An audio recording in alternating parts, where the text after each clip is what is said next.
Good morning students. हम exercise 2.2 कर रहे हैं जिसमें क्वेश्चन नंबर 13 करेंगे। क्वेश्चन नंबर 13 क्या है पहले वो देख लेते हैं। एक परिमेय संख्या को 5/2 से गुणा कर 2/3 जोड़ने पर -7/12 प्राप्त होता है, वह संख्या क्या है। यानी मुझे संख्या ज्ञात करनी है, तो जो चीज ज्ञात करनी है उसको हम मानेंगे। जैसे माना परिमेय संख्या, क्या मान ली मैंने, x मान ली। अभी क्या कह रहा है कि उस परिमेय संख्या को 5/2 से गुणा करो, 2/3 जोड़ दो तो 7/12 मिलेंगे। वही मैंने किया, तब प्रश्नानुसार मैंने क्या किया, 5/2 से गुणा किया उस संख्या को, 2/3 जोड़े, आंसर क्या आया -7/12। तो अब देखो ये एक क्या बन गई, एक समीकरण बन गई, एक इक्वेशन बन गई है। तो इस इक्वेशन का सॉल्यूशन कैसे होगा, मैंने क्या कहा, नंबर्स के साथ नंबर्स जाते हैं, जो चर होते हैं उनके साथ चर का सॉल्यूशन होता है। तो ये एक नंबर्स है, नंबर इधर जाएगा, इधर पॉजिटिव था इधर नेगेटिव हो जाएगा। 12 है और 3 दोनों का हम क्या लेंगे इसको सोल्व करने के लिए, एलसीएम। क्या आएगा, 12 एलसीएम आ गया। 12 एलसीएम आ गया तो हम इसको 12, ये तो है 12, इसको 12 बनाने के लिए किससे मल्टीप्लाई करेंगे, 4 से मल्टीप्लाई करेंगे। 4 से मल्टीप्लाई, नीचे तो ऊपर भी किससे मल्टीप्लाई होगा, 4 से मल्टीप्लाई होगा। 4 2 जे कितने आ जाएंगे, 8, 8 7 कितने होते हैं, 15, 15/12 है। देखो इसको हम कुछ नहीं कर रहे हैं, इसी को सॉल्यूशन कर रहे हैं।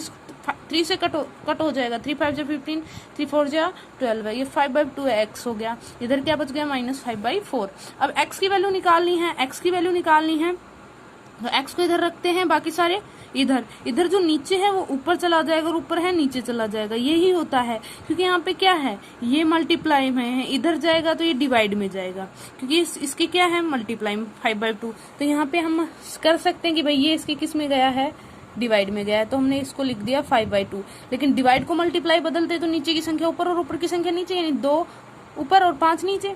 कट करो, 2 1 2, 2 दूनी 4, 5 से 5 कट हो गया, -1/2 x की वैल्यू हो गई। अतः परिमेय संख्या क्या होगी, -1/2। अगला क्वेश्चन क्या है, अगला क्वेश्चन है 14। लक्ष्मी एक बैंक में खजांची है, खजांची है मतलब बैंक में है, और उसके पास नकदी के रूप में 100, 50 और 10 रुपए वाले नोट है। 3 प्रकार के नोट्स रखती है, मतलब खजांची है, खजाना का ध्यान रखती है, तो उसके पास 100, 50 और 10 रुपए के नोट हैं। उनकी संख्याएं क्रम से 2:3:5 का अनुपात है, और उनका कुल मूल्य 4 लाख रुपए है। उसके पास प्रत्येक प्रकार के कितने नोट हैं। यानी ये क्वेश्चन है, यानी ये मान लो कि हमें ना पैसे दे रखे हैं, मतलब 100, 10 और मतलब 100, 50 और 10 के नोट्स हैं, और प्लस में उसके पास टोटल कितने रुपए हैं, 4 लाख रुपए हैं। और एक रेशियो दे रखा है, अनुपात दे रखा है, नोटों का अनुपात, मतलब 2:3:5। अगर मान लो 100 के नोट 2 है ना, तो 50 के 3 हैं और 10 के कितने हैं, 5 है। इस तरह का अनुपात है। तो अब हम क्या करेंगे, भाई हमें नहीं पता नोट कितने हैं, अब रेशियो में दे रखा हो और नंबर पूरे मानने हो कि भाई कितने नोट हैं, तो कितने नोट मानेंगे हम, रेशियो के हिसाब से हम इसमें सब में x ज्वाइंट कर देंगे, s से मल्टीप्लाई कर देंगे, ये 2x हो जाएगा, 3x और 5। अब इसका मतलब 100 के नोट तो 2x हो गए, 50 के नोट 3x हो गए, और 10 के नोट 5x, यानी 100 के 2x, 50 के 3x और 10 के 5x।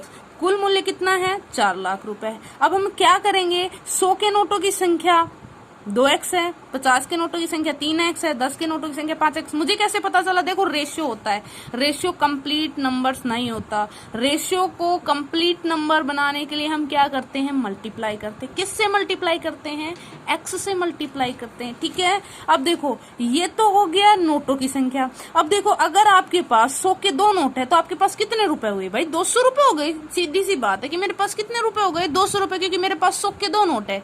अगर मेरे पास 1000 के नोट 2 नोट हो तो मेरे पास 2000 रुपए होंगे। इसी तरह है। अब देखो ये तो क्या कह रहा है, 4 लाख रुपए कुल मिला के थे। अब 100 के कितने नोट हैं, 2 हैं, तो इसमें कितने रुपए हो गए, भाई 100 से गुणा कर दो। अगर 100 के नोटों की संख्या 2x है तो उसके पास कितने रुपए बनेंगे 100 के, उसको किससे मल्टीप्लाई कर दो, 2 से, 2x से। और 50 के नोटों की संख्या 3x है, तो 50 के कुल कितने रुपए बनेंगे, उसको 3x से गुणा कर दो, ये 50 के रुपए हो गए। 10 के नोटों की संख्या 5 है, तो 5 10 के नोटों की संख्या है, इसका मतलब कुल कितने रुपए बने, 5 को 10 से मल्टीप्लाई कर दो, यानी 5 को 10 से मल्टीप्लाई, टोटल कितनी इनकम आ गई, 4 लाख रुपए। यहाँ पे मैंने 4 लाख, क्योंकि इन सब की इनकम कितनी है, 4 लाख रुपए है। अब देखो मैंने सोल्व किया, 100 दूनी 200, 50 दिए 150, 10 5 50, 4 लाख रुपए ये हो गए भाई। 200 50 250, 250 और 150 हो गए 400 रुपए, और यहाँ पे 4 लाख है तो 400 को 4 लाख से मल्टीप्लाई, सॉरी यहाँ पे तो 400 4 लाख हो गया इतना। अब देखो यहाँ पे क्या होगा, x की वैल्यू निकालनी है तो ये इधर जाएगा, मल्टीप्लाई में डिवाइड में जाएगा, 400 से डिवाइड लग गया, 400 से डिवाइड लग गया तो क्या हो गया, 400 का 4 लाख से डिवाइड दिया तो 1000, मतलब 2 जीरो से 2 जीरो कट हो गई, कितने जीरो, 3 जीरो, और 4 से 4 कट हो गया, या फिर 400 एक कम 400, कितने जीरो बच गए, डिवाइड करके देख लेना, 1000 आंसर आएगा। यानी उसके पास 1000 माना, तो अब नोटों की संख्या कितनी आएगी, 100 के नोट कितने हो जाएंगे, 1000 को किससे मल्टीप्लाई कर दो, x की वैल्यू आ गई तो 2000 नोट होंगे। 50 के कितने नोट होंगे, 3 को किससे मल्टीप्लाई कर दो, 1000 से, 3000 रुपए, और 10 के नोट 5 को 1000 से मल्टीप्लाई कर दो, क्या जाएगा, 5000 होंगे। तो ये है नोटों की संख्या। आया होगा। क्या करते हैं, देखो अनुपात दे रखा है, अनुपात को संख्या में बदलने के लिए x से मल्टीप्लाई करते हैं, फिर नोटों की संख्या आ गई तो रुपए निकालने हैं, रुपए निकालने के लिए जितने नोट हैं उसको उस संख्या से मल्टीप्लाई कर दो और आराम से सॉल्यूशन कर लो। ठीक है, अब हमने 15 नंबर का क्वेश्चन देखते हैं। 15 नंबर का क्वेश्चन क्या कहता है भाई, 15 नंबर का क्वेश्चन कह रहा है मेरे पास 300 मूल्य के 1, 2 और 5 वाले सिक्के मेरे पास हैं भाई, उसके पास है, क्वेश्चन देने वाले के पास, ठीक है। ₹2 वाले सिक्कों की संख्या ₹5 वाले सिक्कों की संख्या से तिगुनी है, यानी संख्या की तिगुनी है, और सिक्कों की कुल संख्या 160 है। मेरे पास प्रत्येक प्रकार के कितने कितने सिक्के हैं। मेरे पास कुल कितने रुपए हैं भाई, 300 मैंने लिख लिया। सिक्कों की कुल संख्या मतलब 160 मेरे पास सिक्के, मैंने सिक्के काउंट कर ली कि 160 है। अब मुझे ये नहीं पता 2 के कितने हैं, 5 के कितने हैं, 1 के कितने, मुझे नहीं पता भाई। मैंने काउंट कर लिए कि मेरे पास 300 रुपए हैं और मेरे पास इसके 160 सिक्के हैं। ठीक है, अब मान ले, देखो ये एक बात और उसने ये बता दी कि भाई 5 रुपए के सिक्के जो है ना, या 2 रुपए के सिक्के है ना, वो 5 रुपए के सिक्कों से 3 गुणे हैं। यानी अगर 5 रुपए के 10 सिक्के हैं ना, तो 2 रुपए के 30 सिक्के हैं। ये कह रहा है, वो ये है नहीं एक्चुअल में, लेकिन वो कह रहा है कि 3 गुना है, इस हिसाब से बता रहा है। तो मान लो मैंने 5 रुपए के सिक्के x मान लिए, तो 2 रुपए के सिक्के ऑटोमेटिक कितने होंगे, 3x, क्योंकि 3 गुना है। तो 2 रुपए के सिक्के कितने आ जाएंगे, 3x आ जाएंगे। ठीक है, 1 रुपए के सिक्के कितने आएंगे भाई 2 रुपए के मतलब एक तो 5 रुपए के सिक्के x, 2 रुपए के सिक्के 3x, तो भाई बच गए वो कितने, 1 रुपए के सिक्के। कुल 160 सिक्के थे, उसमें से 3x 2 रुपए के हैं और x 5 रुपए के सिक्के हैं। तो इन दोनों को सब्सट्रैक्ट कर दो, क्या आ जाएगा, वो जो आ जाएगा भाई। 1 रुपए के कितने सिक्के बचे, तो 3x और x हो गए 4x। 160 में से 4x सब्सट्रैक्ट हो रहा है, तो ये सिक्के उसके पास बचे हुए हैं 1 रुपए के। अब देखो ये तो सिक्के हो गए, अब इसके रुपए कितने बने, देखो 5 रुपए के कितने सिक्के हैं, x सिक्के, तो 5 को x से मल्टीप्लाई कर दो, अपने आप आ जाएगा कितने रुपए बने। 2 रुपए के कितने सिक्के हैं, 3x, 3 को 2 से गुणा कर दो।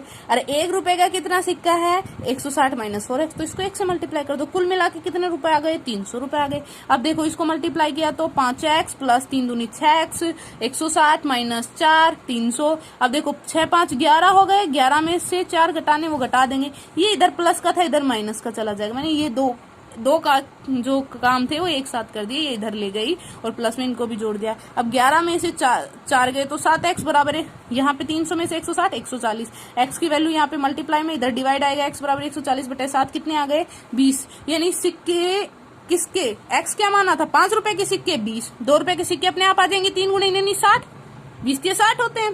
और 1 रुपए के सिक्के 160 में से ये घटा दो, 60 और 20 यानी 80 हो गए। 80 घटा दिए तो भाई कितने बच गए, 160 में से 80 गए तो 80 बच गए।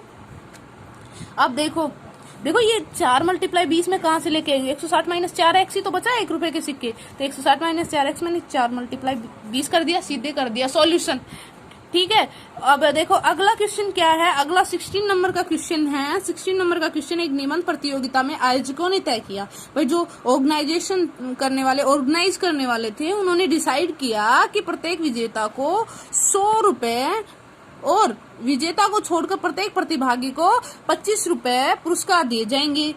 यदि पुरस्कार में बांटी गई राशि 3000 रुपए थी और कुल 63 प्रतिभागियों में है थे तो विजेताओं की संख्या ज्ञात कीजिए। मतलब एक निबंध प्रतियोगिता हुई और उस निबंध प्रतियोगिता में 63 प्रतिभागियों ने हिस्सा लिया और फिर उन लोगों ने सोचा कि भाई जीतने वाले को हम क्या करेंगे, जीतने वाले को 100 रुपए देंगे और जो मतलब बच गया, जो शेष बच गए उनको हम 25-25 रुपए देंगे। प्लस में टोटल राशि कितनी बट गई उनके हाथों से, 3000 रुपए बच गई। अब बोल रहा है विजेता बता दो कितने थे और लूजर कितने थे, मतलब शेष कितने बच गए वो बताना है। तो मैं मान लेती हूँ विजेता एक्स है, क्योंकि विजेता पूछ रहा है, मैंने विजेता एक्स मान लिया। जो पूछता है ना उसको एक्स मान लो। एक्स तो शेष भाई 63 थे, 63 में से एक्स जीत गए तो बच कितने गए, 63 माइनस एक्स। अब देखो जीतने वाले को कितने रुपए दे रहा है, 100 रुपए। तो जीतने वाले को कितने रुपए दिए, जीतने वाले एक्स थे तो कितने रुपए खर्च हो गए उसके, 100 प्लस एक्स। प्लस हारने वाले को कितने रुपए दे रहा है, 25 रुपए। हारने वाले कितने थे, 63 माइनस एक्स हो गया। और टोटल उसने कितने रुपए खर्च कर दिए, 3000 दोनों का ऐड किया। अब 100 एक्स ये हो गया, 63 मल्टीप्लाई 25 और 25 एक्स ये 3000 हो गया। ये हो गया 100 में से 25 गया तो 75 बचा। 63 मल्टीप्लाई 25 इधर आ गया, मैंने डायरेक्ट इधर कर लिया। ये प्लस का था माइनस, डायरेक्ट आप मल्टीप्लाई भी कर सकते हो। 63 को 25 को मल्टीप्लाई किया, यहाँ पे भी 1575 आता है। 1575 यहाँ प्लस का था, इधर जाएगा माइनस का और इन दोनों को घटाओगे तो 1425 बचता है। 75 एक्स की वैल्यू निकालनी है तो 75 को क्या करेंगे, डिवाइड में ले आएंगे। 75 को डिवाइड में लिया तो कट कर सकते हैं। किससे कट किया है, 5 से किया है। 5 से कट किया ये 285 बार और ये 15 5 75 होता है। फिर से 5 से कट किया 3 5 15 या 57 आता है। ये आता है 19 3 57, यानी जो विजेता थे वो 19 थे, बच गए वो 44 जो बच गए हैं, जो जिन्होंने नहीं जीता। ठीक है, ये आपकी एक्सरसाइज 2.2 थी जिसके मैंने 3 पार्ट करके आपको समझाए हैं। आप ऐसे ही प्रैक्टिस करना और जो एग्जाम्पल हैं उनकी भी आप खुद से प्रैक्टिस करना, क्योंकि प्रैक्टिस करने से ही मैथ आती है। आज के लिए इतना ही, थैंक यू।